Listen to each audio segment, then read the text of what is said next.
want you to look what kind of work I got cut out for me. Next winter's wood. Fixing to get started on that here before too long. Well, it seems like that the work never gets caught up on the homestead, and it's a beautiful, beautiful fall day. Just a gorgeous fall day. It's the 31st of October. Happens to be my birthday today. Miss Lori's in the house. She said she had about 20 loads of clothes to do, and I think she's stretching it just a little bit, but she's got things she's got to get done, and we're going to kind of have a little family get together for my birthday and one of my granddaughter's birthdays tomorrow. And so I'm out here at my log pile out here down here by my pond. As you can see in the background, the pond got some we had close to 5 inches of rain in about 6 days, and it did get about 4 foot of water in it, and it is leaking. It's went down probably a foot in the last couple of days, and I know it has to settle down, and time will tell. At least it's not leaking like a funnel. It's not just running out about as fast as it goes in. So it will probably take a couple of years before it to settle down, and we hope it settles down and does well.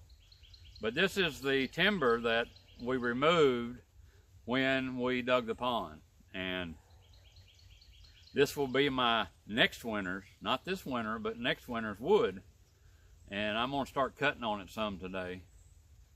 And it's such a beautiful day, and the sun's shining, and us working like we are, and the daylight hours are getting short, and it seems like our weekends will be overwhelmed for a while of staying busy, but I'm going to get busy cutting a little bit of wood.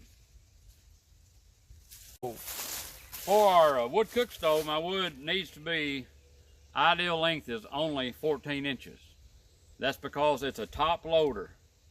Now it can burn close to 18 inches, but us being gone so many hours, to put enough wood in there when it's really cold to keep the house warm like it ought to be, I have to cut it about 14 inches. And and that's an ideal length, because as you put it in, the wood stacks up, you have an angle. Got an 11-inch hole through the top that we put it in. So the shorter, you can stack more in. And 14 inches seems to be about the ideal length. Now, if we were here all the time, I would probably cut some 16 inches, because we wouldn't be, loading the stove up so much.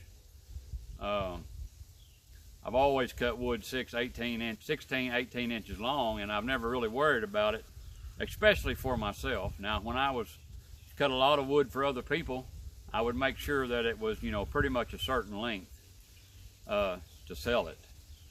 But 14, it don't really need to be less. That's just a little too small, and it don't really need to be a lot more. So I'm gonna cut it, and I've got my bar on my saw. A lot of times I carry a stick, an 8-foot stick, and I've got it marked 14 inches. But today I've got just a scratch on my saw on both sides, 14 inches from here to here, and that's what I'll, I should be able to get it within a 1/2 inch to an inch, just kind of guessing at it, just to make it go a little bit faster. And like I say, it's for myself, so I'm not worried about it. So we're going to get started cutting a little bit of wood. I'm going to put me some earplugs in.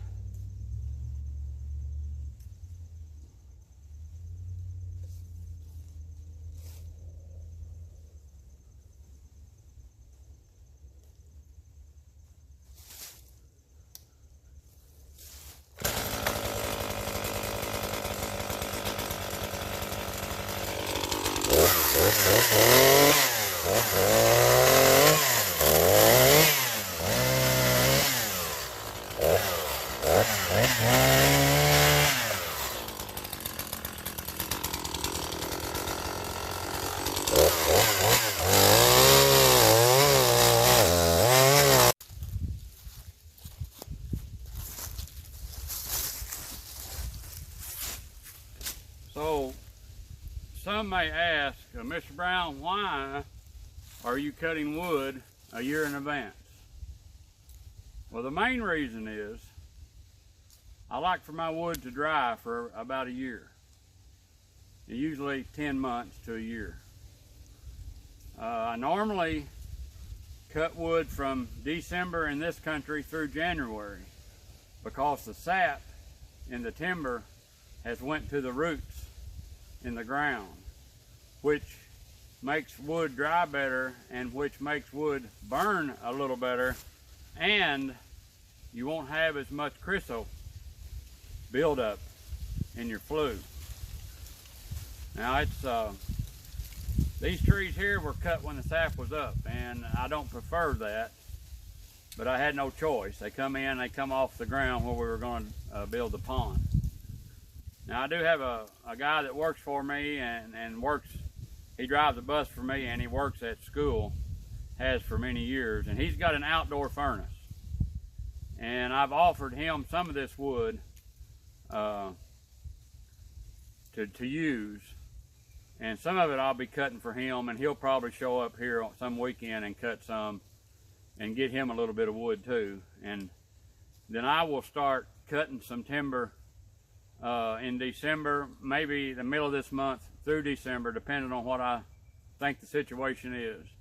Now, I've got mostly white oak and post oak on this 20 acres. I do have some red oak. The first tree that I was cutting on there is a red oak.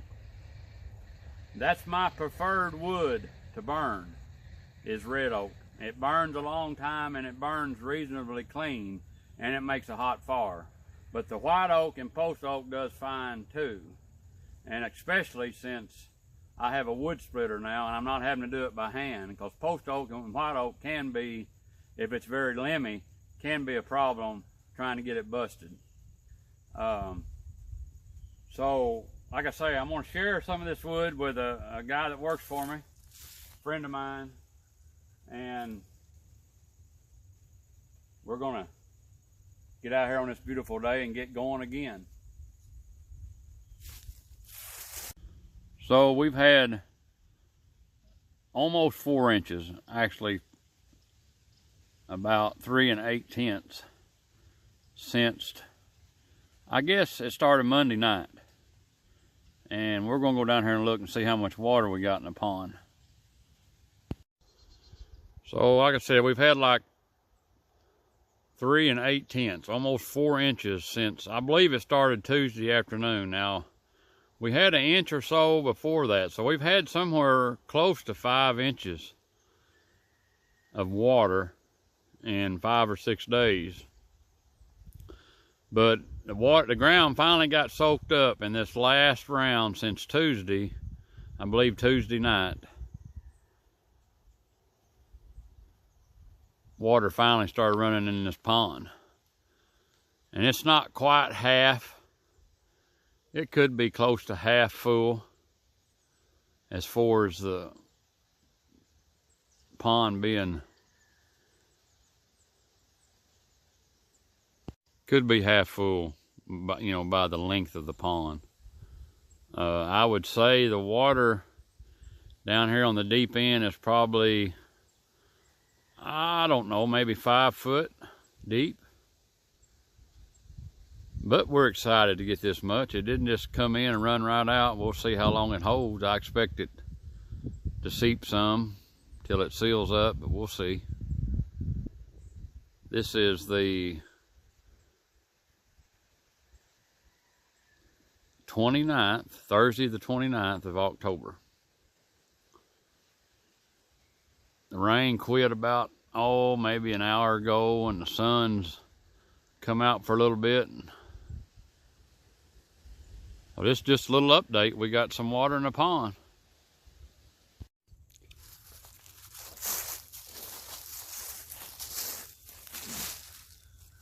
One more thing that I was going to mention about me cutting timber. I bought this place so that I would have enough wood for my lifetime, and then there'll be more, but more than that. But this particular area we had a real bad ice storm several years ago, and it busted a lot of tops to some of these trees. Some of them are doing fine, and I've got some young timber coming on. But what I do as of right now, I cut damaged timber, or I cut timber that is dying, that has died for some reason or another. And I'm gathering up the scrap timber on this place right now, what we would call scrap timber, but it makes excellent wood. And I try to leave good timber. I try to leave so it can produce me some acorns for deer and the wild and the squirrels and what have you. And I'm just right now, this will be our 6th winter here on the homestead since we got this place here going. And I have lots and lots of damaged timber yet to cut, and I try to cut the worst as I went along so it wouldn't rot, and we try to utilize every drop of it, every bit of it. And I hope y'all maybe enjoyed this a little bit. I know maybe some of you don't, but it just to give you an idea of what goes on around here on the homestead. We never get caught up. We had a little bit of break. Miss Vicky was here. We had about 5 or 6 days of rain, which we were blessed to get, and I'm not complaining about that. And I've got tons of leaves to blow away from the house. I try to keep a fire lane away from the house, and I actually got chat gravel all the way around my house because I've got wood siding, and I always try to keep a fire break away from the house itself. I end up burning some, and we use the leaves for the garden, and it's a royal pain to get it all done, but it's something we got to do. And you just never know when a wildfire could come. And there's a lot of people this year, and especially California, that has really had some wildfires and devastating. And it's important on your homestead to make sure, the best of your ability, to make a fire break if you can, to keep that fire from at least getting to your house. Or I go on my outside buildings and I keep all the leaves blow back and burn away, or we use them in the garden. And I can't stress how important that is, because we could be at work 3 weeks from now with all the leaves on the ground, and a fire could start, and it could come to the house before we could even get here, or anybody could get here. And I sure don't want it to reach the house. I don't want it to reach any of the outbuildings either, if possible, but I sure don't want it to reach the house. So I work hard when it's dry to keep everything away from the house. I hope y'all have enjoyed this. It's just a little something that Mr. Brown does a lot of, and Miss Lori's in there working inside, and we've got plastic to put over our tunnel, and we're probably not going to get to that today. We've got so much to do, and we're going to be doing and maybe showing you some that we're going. I hope y'all enjoy this just a little bit, and y'all take care, and God bless.